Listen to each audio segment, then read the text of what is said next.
Professional, highly trained, effective, outgunned, and outnumbered.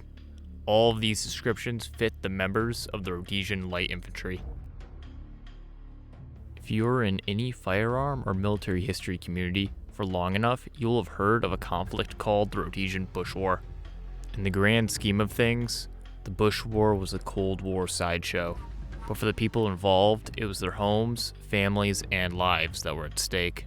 To put it very simply, the Bush War was a conflict between the newly independent state of Rhodesia, led by Prime Minister Ian Smith, and two communist terror groups known as the Zimbabwe African National Union, led mostly by Robert Mugabe, and the Zimbabwe African People's Union, led by Joshua Nkomo. The war started in 1964 and lasted a little over 15 years, until Rhodesia, at the time called Zimbabwe Rhodesia, was put back under British control. The British then handed over power to Mugabe in a sham election, and the rest is history. The conflict received very little Western press, and the reporting on the war was often very inaccurate. Whether this was due to laziness or ideological motivations is anyone's guess, but the consequences are that most people today have no real understanding of the war or political situation besides skimming the Wikipedia or regurgitating a green text or Reddit post as a source. In an attempt to remedy this, I will have a short reading list in the description if anyone is interested in learning a little bit about the conflict. Without further ado, let's get into the kit. The impression I'm going for is a member of the Rhodesian Light Infantry late in the conflict, around 1978. The rifle I use for this impression is a standard metric pattern FAL.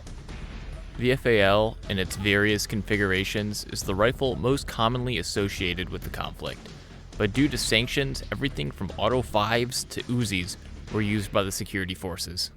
This FAL was originally an MBEL parts kit.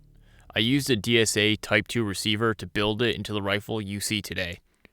To make it match typical metric rifles seen in the Bush War, I painted it in a standard pattern that would be seen among soldiers during the conflict. I then added a grenade sight gas plug to the rifle, as most Rhodesian FALs were equipped with one. Rhodesian rifles' carrying handles and sling mounts were commonly removed. I have read and heard conflicting reasons why. Some say they would jingle, making unwanted noise in the brush. Others would say they tempted soldiers to shoulder their rifles during patrols. As you can clearly see, mine are not removed. I can give you the excuse that there are plenty of reference photos showing rifles with both slings and carry handles still being used in the conflict, but I just keep them for ease of carrying when hiking, and there's enough historical precedent to let me sleep at night. The FAL as a rifle is very functional and ergonomic. It is comfortable to shoot with a manageable recoil and acceptable accuracy. The optic on the rifle is a peep sight, very typical of the era. The rifle ranges to 600 meters, but during the Bush War, the average firefight was almost point-blank range, so I doubt the rear sight would have been adjusted much. The biggest downside in my experience is the weight of the rifle. Mine is almost 10 pounds, making it a very chunky boy. My hat is a standard issue patrol cap in brushstroke camouflage. It is a simple cap that gives good protection from the sun.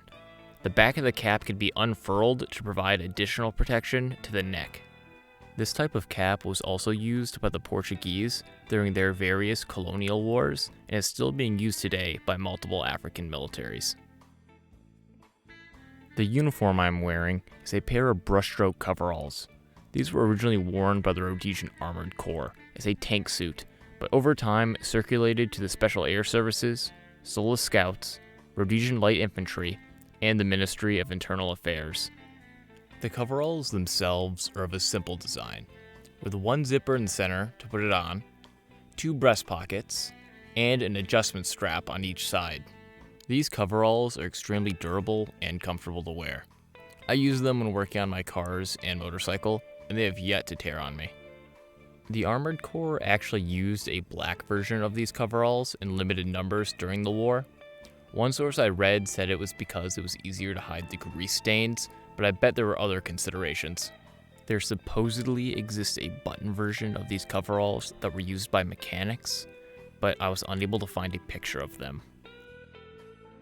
Moving on to the battle jacket, I'm using a reproduction of the Faraday & Sons Fire Force vest. During the Bush War, two companies made these types of battle jackets, North and Faraday & Sons. Most of these battle jackets were privately purchased, but later in the war, some say they were issued to administrative reinforcement units, the Rhodesian Light Infantry, and possibly the horse-mounted Grey Scouts. The vest itself is of simple olive canvas construction. Two pieces of foam are inserted in the shoulders and back for comfort.